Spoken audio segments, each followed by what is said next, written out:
Sum if product is microwave located in Northern California and an inventory is greater than 7.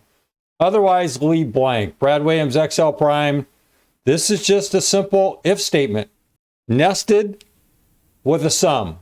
Clearly, this microwave, Northern California, and inventory is going to change. Why? Because we have this F9. It's just an example. It's going to be one of these products in either Southern or Northern California, and the inventory is going to change. Not the point. Here is what we're trying to do. Sum if. If. We've got this, we have this nested. And if you're not familiar with nesting, it's just logical test, value of true. We don't have a value of false because our output will be true one way or another. It's either going to be 0 or whatever the number is generated. If we have 0, F9, we're going to get either 0 or an outcome. That's why we don't need to put false. How do we read this? Well, it's pretty simple. Read this. Logical test. If appliance 377 equals C2, if warehouse is equal C3, if inventory is equal to G2, we want the inventory. That's our final outcome. Then sum them up. So look here.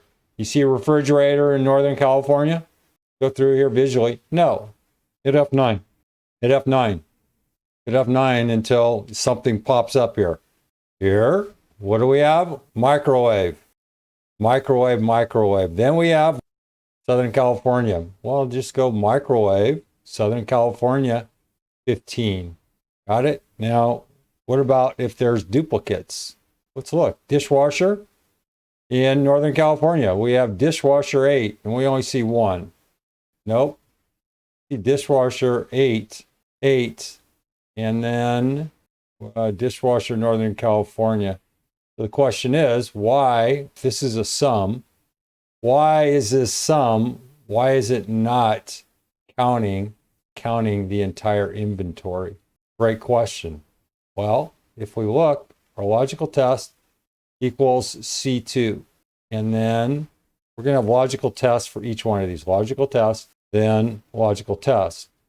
And our inventory value of true, F9, is 2828447111573. There's our inventory. So why are we not getting more than 8 here? Why are we not seeing more if we're matched up here? Dishwasher, it should be 9. Excuse me. Inventory greater than G2. That's why we're seeing 8. My bad. Even though I put this together, I missed this. I added a rand between here, 1 to 10. Note we have dishwasher Northern California greater than 2. Greater than 2 is our requirement. Over here, here's our formula. Sorry, I kind of just went off on a tangent here and didn't introduce this formula. By now, you should know the routine. Here's your formula for this particular cell. If we look at dishwashers, Northern California, and any other dishwashers in Northern? No. So we have 8 and 4. 8, 4 is equal to 12. Hit F9. We have greater than 1 refrigerator in Northern California. Refrigerator, we only have 1 entry. Hit F9. And this one should be a couple different sums. So we have Southern California refrigerator. We only have 1. F9, 9, 11. And nope, refrigerator. Nope, countertop. We have 4 and 7 in Southern California. Got it? Notice this style here. Oops. Notice this style. We have, and I say style because this is how I presented it. This is one particular formula. You can go in and we can mess around with this. This is called discrete math. We're not burying a bunch of if statements in here.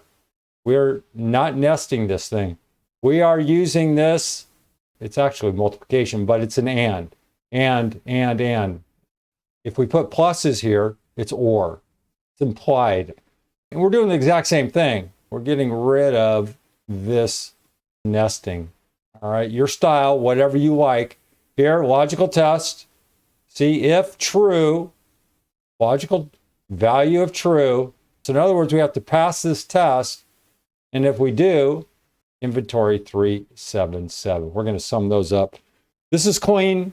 If this is your style, go ahead and incorporate it. Otherwise, do whatever works. Layout is just a little bit different, but the meaning the same. Here, we have to pass this logical test.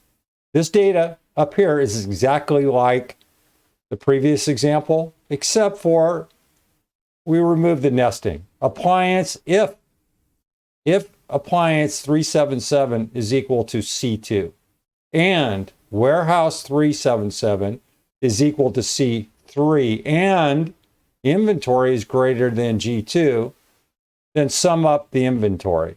If it doesn't pass, we're going to get a 0. We don't need to put a false in here. In other words, we have this true, we have this logic, and then value of true. Value of false is going to sum up to 0. Otherwise, we're going to add up whatever is true. If you're uncertain how this works, read it if you need it, and then go through the anatomy in Excel Prime. And last but not least, older versions of Excel, Control-Shift-Enter. Brad Williams, Excel Prime. Thanks for watching.